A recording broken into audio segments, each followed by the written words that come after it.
I'm in Viz. Johnny Black. Good to see We you. are. Talk under the tarp. Nice to see you, mate. It's been a while. Oh, man.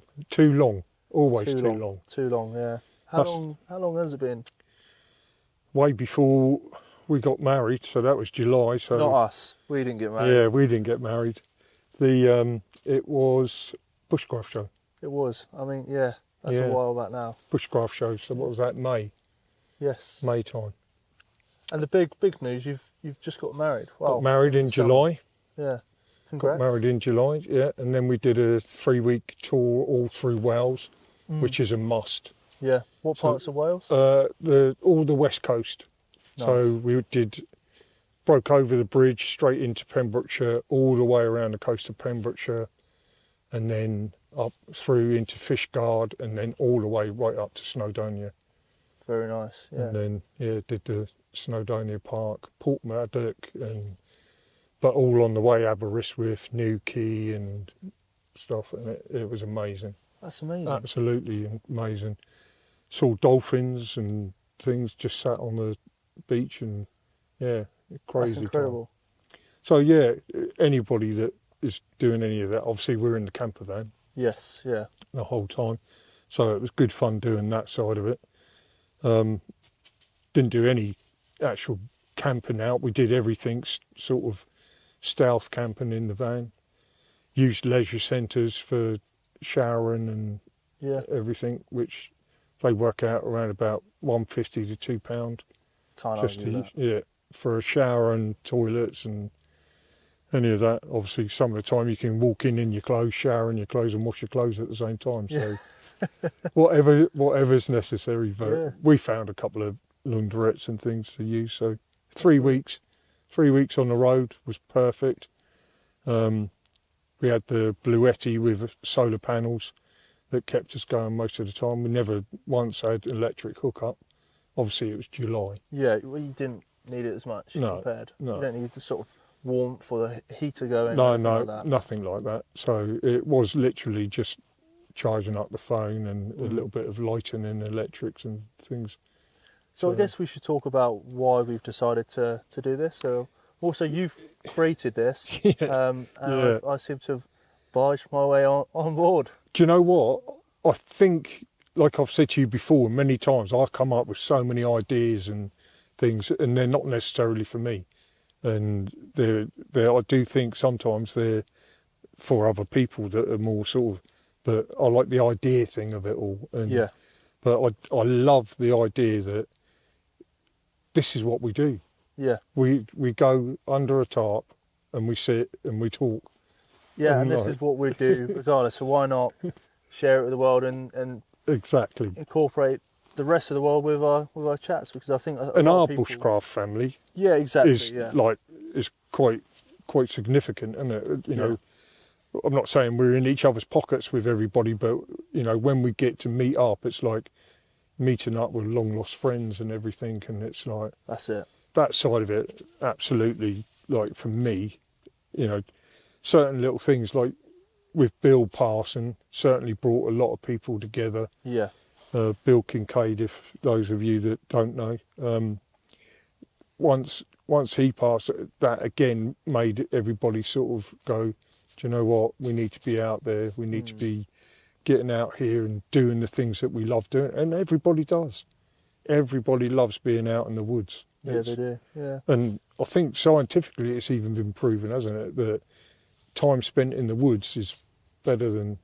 It's so good for your noggin and for your mental health. And, and sort of touching on what you said about people coming together, I've seen a lot more community camps being created. I know 100%. Karen has started one. I think she's on a second one that she's planning now. Yeah, she's doing that with Colin, isn't she? With Colin, that's correct. Outdoor Gear Essentials, Obviously, East Anglia Bushcraft, Craig has done a few, and there's been a few popping up here, there and everywhere, and I think it's really quite necessary to do because it brings people together. Yeah. And that's how I met a lot of people. It's how I met Mark and Gina and Johnny Tempeg and a few others through Craig's. Well, that was the first community camp for you, wasn't it? So I didn't go on that. I was talking with Josh Thirdwoods the other day when I went to see him at his workshop, and he was saying that was the big kind of boom. Craig's camp was a big boom of it really sort of taking off to like doing more and more of the community camps. And obviously we had Wild in us, didn't we? Yeah. Which was kind of a community camp on a large scale, which I'm not sure that's going to happen anymore, but... No, maybe not so. I guess we should also introduce our third member to this podcast. Poochie. Who you can probably hear wandering around chewing sticks. Yeah. So if you hear any rustling, that is our camp wanderer. He's such a good boy, and he's very well camouflaged as well. Yes, he is, yeah. So you got to visit Josh at his woodland recently. Yeah. Right? I've held off asking you about, because I thought it'd be good to talk here and get the download of what went on there, because it looked like a really good time. Yeah, fantastic time. So I contacted Josh after meeting him at the bushcraft show and getting the knife, and he gave me a fire steel to use with the knife, but it didn't come in with a pocket on the side of the sheath, which is what I wanted. And so I messaged him and just said, I'd really like to have that addition. And he said, if you can get up to the workshop, then we'll do it and like have a day together sort of thing. Yeah. So that was the premise of it. And so he's based up in Somerset. He's really, since the bushcraft show, he's really starting to make roads into it being a business for him. Some of the stuff he's been doing, I mean, all this stuff has been great, but there's some stuff that's really catching my eye lately. It's I'm like, blowing me away. It's blowing me away. When you see them online to when you've got it in your hand, there's such a difference with it. And because I've got these great big bear paws, for me to have a knife that it fits is like comfortable for you. Yeah, it's like massive. I have got it with me, which is I should have brought it out, but so he is really starting out, and he's got a new child, Theo, with Willow, and so he really needs his business to sort of take off. Yeah. He's in a new workshop now, closer to home, I believe. Yeah, very close to home. And then his woodland's a little bit further away.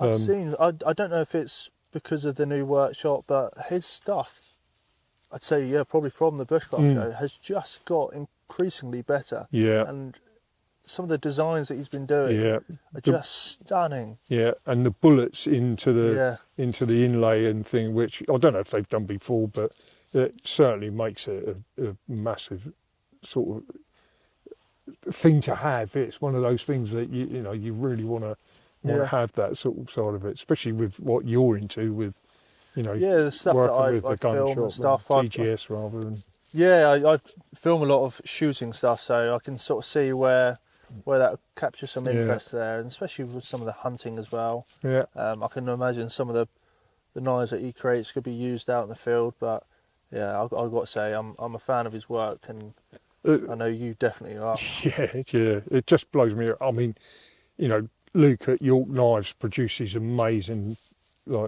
kit and many others. But when you get that finish, it's like he spent hours and hours. I've held Japanese craftsman tools before, and it feels that quality. It's and he's so passionate about it.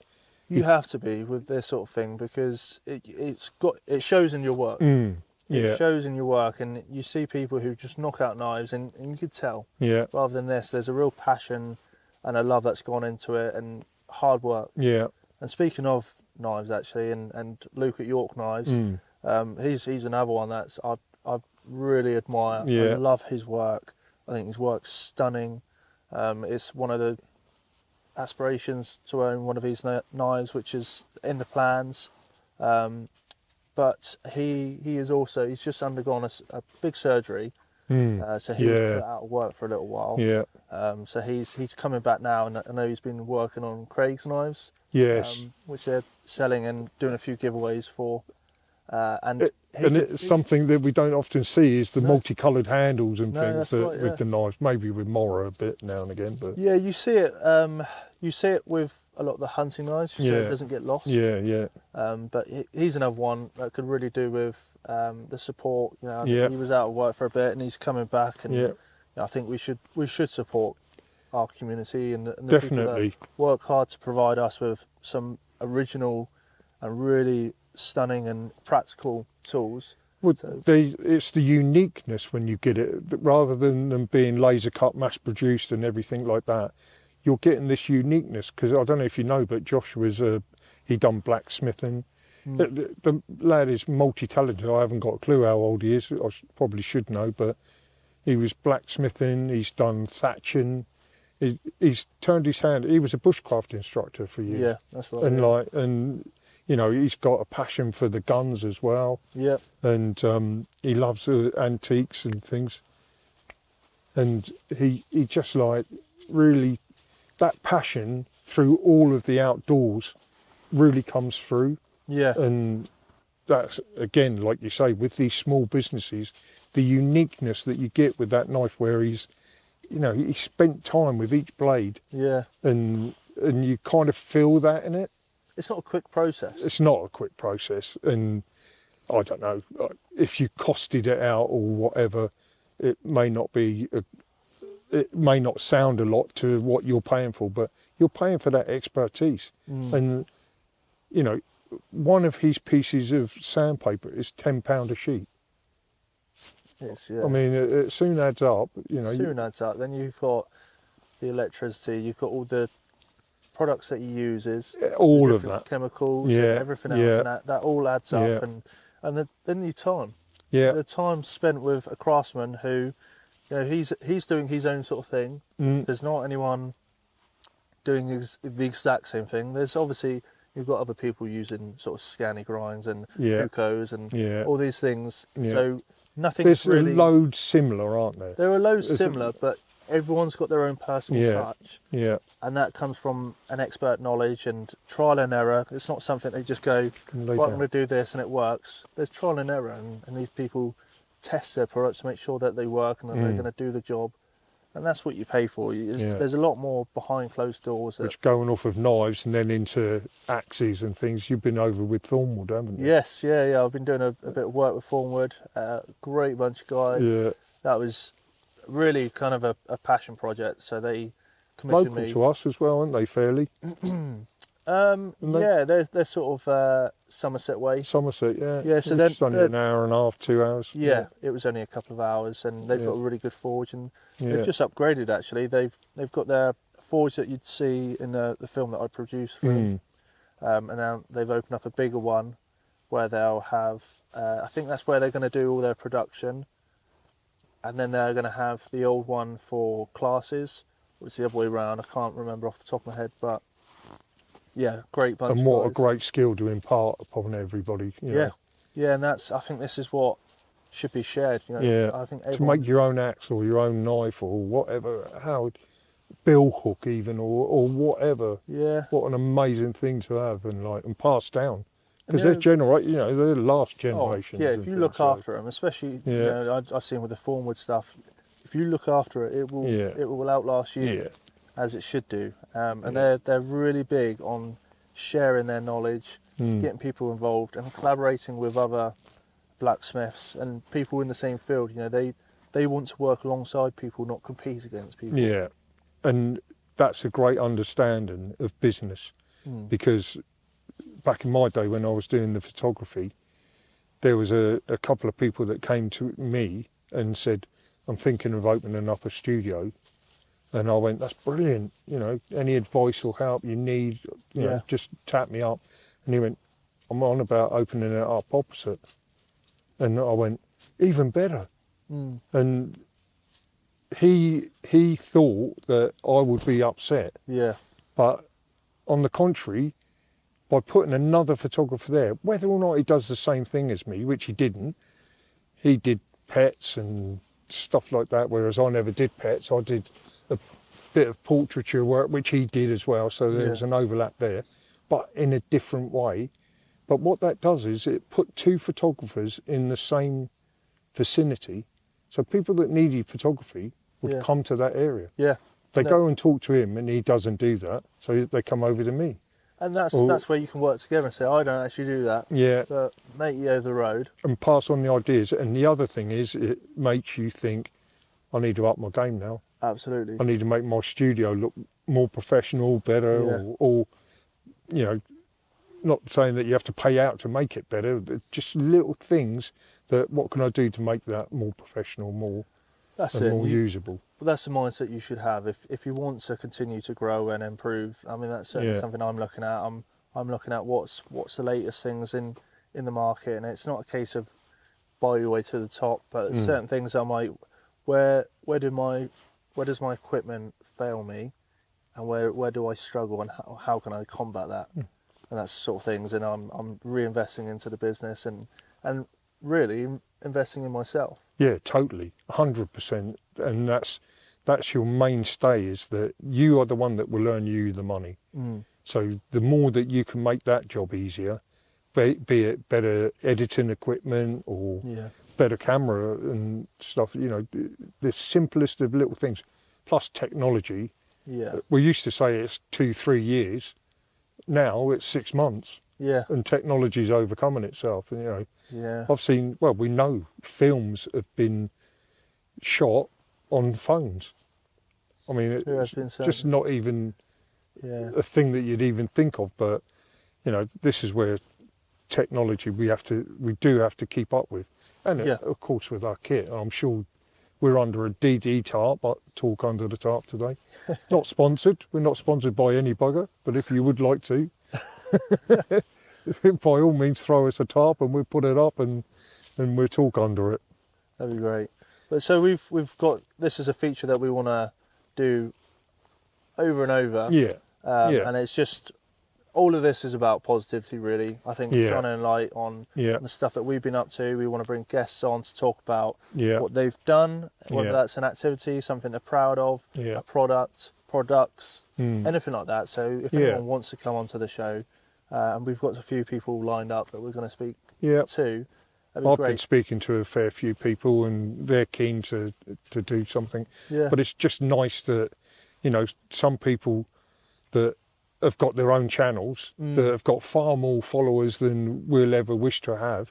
But sometimes it's nice to reach out to the further audience as well. So exactly. So I think, you know, we're not in it for massive financial gains or anything like that. We just wanted this as a good excuse to catch up, really, and to have that chat. Yeah.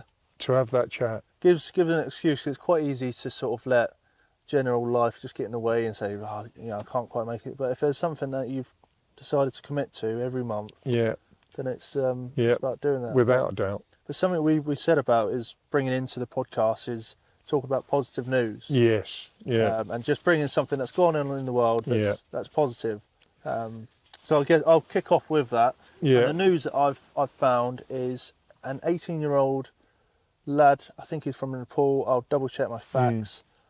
He's the youngest person to climb all 14 highest peaks. The highest ones. Yeah, at 18 years old. That's some feat. And that is some feat. Despite reaching out to bigger companies for sponsorship to help him, he was denied. And I don't know whether it's a cultural thing because he's not British or American or something like that. Yeah. He's from Nepal. Which is a shame. They just, you know, he was a Sherpa. Right. So I think they just look at him and think, you know, he's not going to get the media coverage, so why would we? Which is a bit of a shallow while we're talking. But despite that, with a bit of help from his dad, he's managed to do it, and I think it's an incredible thing. Because it is not an easy thing to do, and many people that want to do the 5 peaks, the big 5, they often fail because of weather and everything, and so it's not always possible for them. You're finding out his name there. His name is Nima Rinji, who he was the youngest person last month in October. Yeah, from Nepal. He's an 18-year-old Nepalese mountaineer. Yeah, what an incredible... That is an incredible achievement. So my mate Andy Salter held the record for doing all the 5 peaks. Wow. And we used to teach skiing together, and he did it in the quickest time, in less than a year. So, and he even got turned back from, I think it was either Everest or K2, one of the two, but he didn't make it the first attempt, and then managed to go back and then redo it. So he done Annapurna and like done the whole lot of them. That's incredible. Yeah. So I know, how difficult it really is with that sort of thing. So on another positive bit of news, talking about mountains and everything, Paul Conway of 67 from Newcastle went walking in the Highlands and got lost. So he didn't leave contact availability or stuff or whatever, and it was over a week, but he was finally found. So on a positive note, if you're going to go walking, make sure you tell everybody. Yeah. Because Paul Conway at 67 from Newcastle didn't, and he only just about survived, I would say. Don't know the full ins and outs of it, but that's another thing that we should be talking about more and more often, is being safe and secure when you're out in the woods. We all know knife craft, what to do, how to do it, or if you don't, then you should definitely get yourself trained to it. Using an axe, which is one of the most lethal things out there. Can be. And I've had to deal with first aid where someone put an axe into their shin, and it's no fun with that. No. And if you're going to do any of this stuff, just do it sensibly. Think about if this glances off, and where is this axe going? Yeah, where is it First going? off, where are you aiming it? Whereas if it goes straight through whatever you're cutting, goes out the other side, where's it aiming to go? Where's it going to? And where can it glance off to? So so that again, so all of these survival things are pretty much common sense, most of them. They should be, but it's quite easy to get distracted. Without a doubt. Whether that's people around, without a doubt. or the light, or hunger, any of these things. It's just worth, when you're using sharp objects, just think about where the direction in which you're cutting. And on that same thing with Paul Conway is that getting lost is so easy to do. So even having trail markers, if you carry little bits of orange tape or yellow tape, fluorescent tape, something that catch a light in the night time, and just every 100 yards, just put it out on a twig so that it's dangling, and then there's a good chance that you can follow your way back, and so that you'll know if you're going around in circles or anything. But they always say, if you're lost, stay put.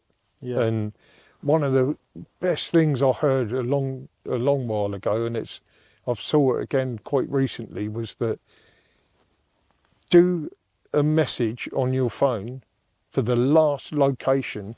So get on your phone the last location that you were found and say it, so where you are, and then if your phone dies, it'll go onto the answer machine and you leave that answer machine message as your last location.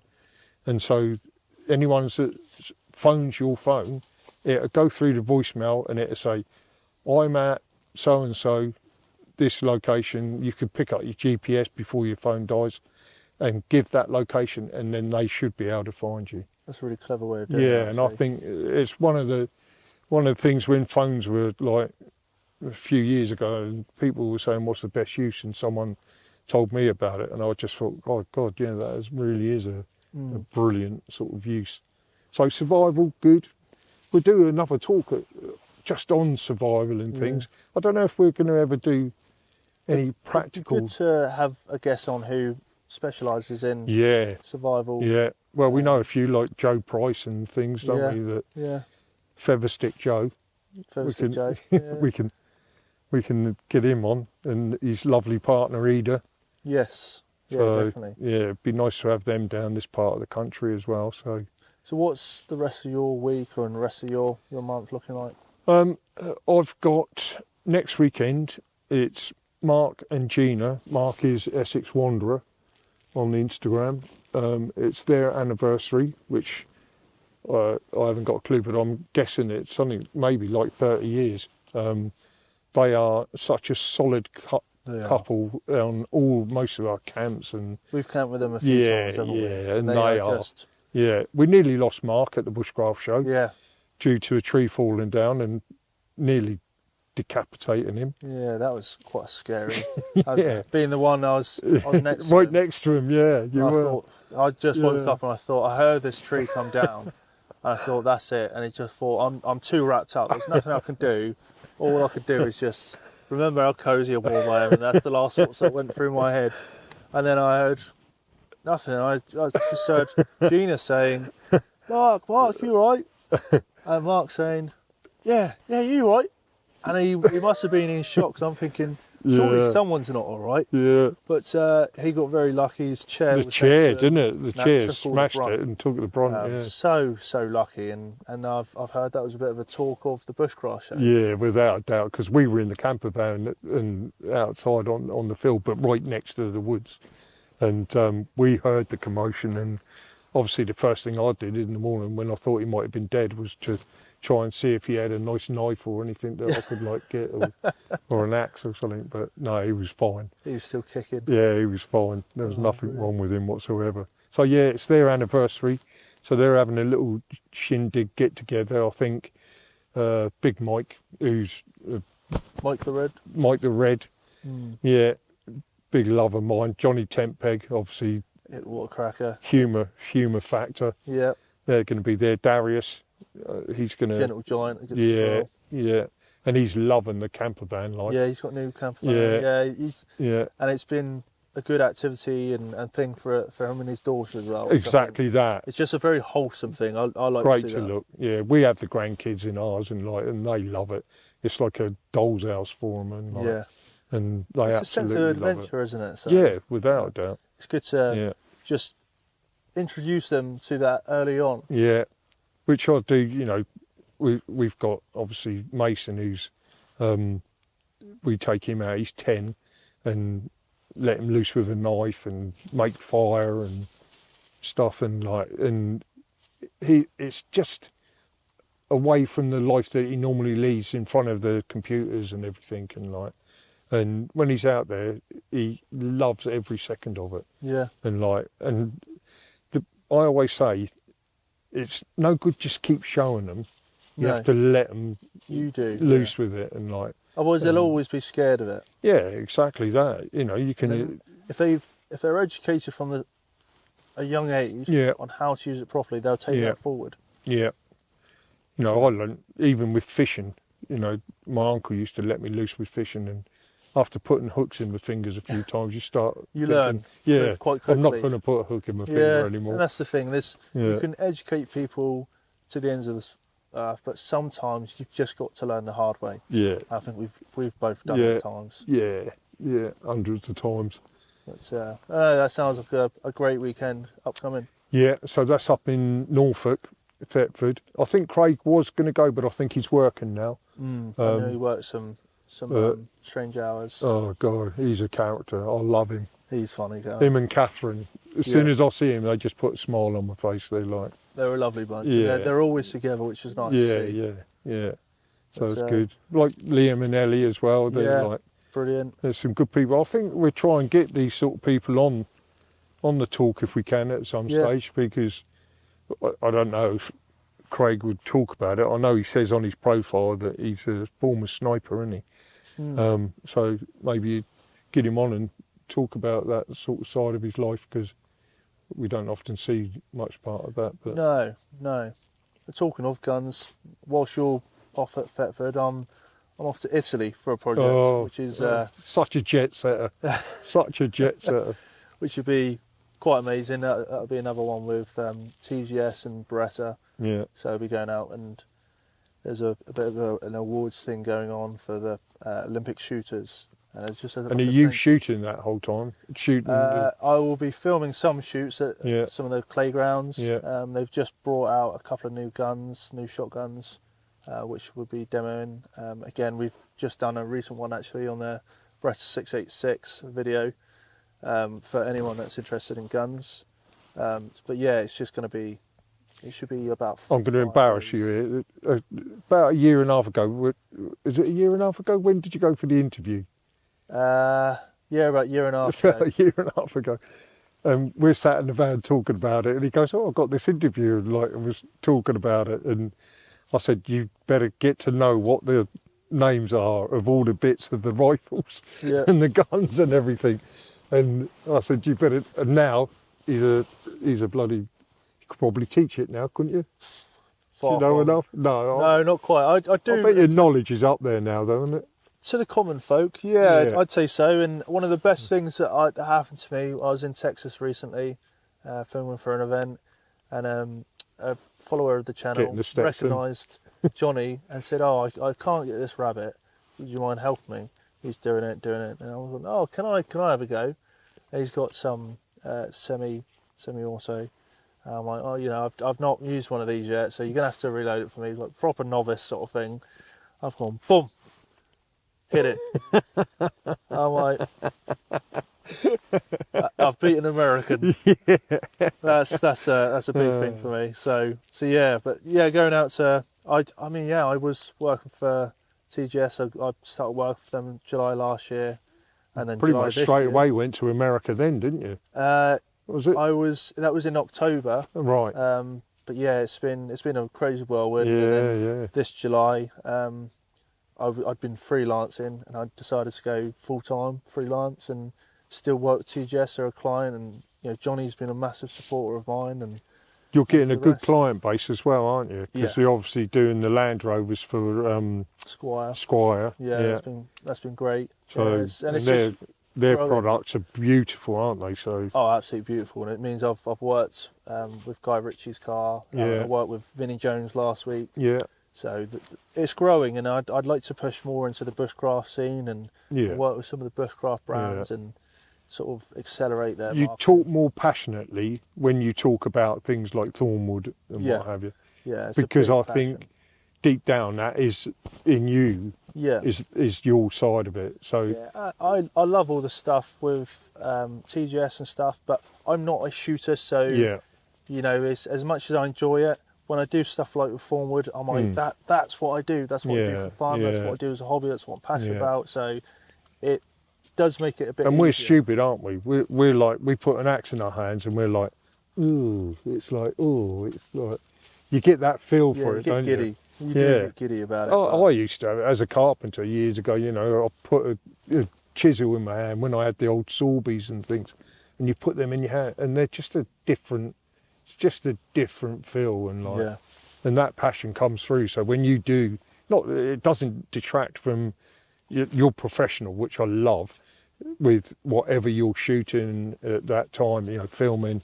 It is totally professional, but you can see that little bit of passion in you that comes out when you're dealing with stuff that you want to do. So if you do anything bushcraft, you need to get Owen Visa Media, and hook him up. So yeah, if there's any brands out there or people that want to work with me, that'd be great. Yeah, and I often think that I've shot with other photographers before. I was a Canon professional photographer, and so we'd have a group of us, and we'd all go out, all shooting in the same place, but we all shoot something completely different. Yeah. So quite often, and I say this to a lot of brands of people when they're working, that when you're with one person the whole time, it's difficult for them to keep changing it up and finding the new ideas. Whereas if you go to somebody else and have like a format of maybe 2 or 3 different media companies that are shooting for you, it does actually pay dividends. Well, TGS, I'm not the only videographer. Sash, who's an incredible filmmaker. Yeah. You know, he's just got such a good eye. Like honestly, he's probably my favourite videographer that I've seen about. I can't rate him enough. They just bring something else to the table sometimes. Else, and there's different things that I'm better with, or enjoy doing more. You know, a lot of the sort of the the stalking and going out into the horrible elements. I'm in my element with that. Sash, he doesn't like doing that, and fair enough. Like I kudos to him. Like, you know, he doesn't want to do that sort of thing. I do. I want to get into the nitty, gritty stuff. Yeah. But his work that he does, like, it's just beautiful, absolutely beautiful. Yeah. But that's the thing, isn't it? You can have that clinical, you know, anaesthetised sort of look sometimes, but sometimes you need the dirty, don't you? You need to, and it gives you a better understanding, certainly within that sort of realm of hunting and things. And you know, you're crawling through the undergrowth or whatever, or certainly when you're stalking, you know, stalking, you're wet, you know. No getting away. It feels and like bit. Midge bites and awful. So that's a. So I think we should wrap it up for this episode. I think this has been a nice little intro into what we're gonna really. Us. Yeah. That's all you got at the moment. We could interview the dog, but you've got us at the moment. Yeah.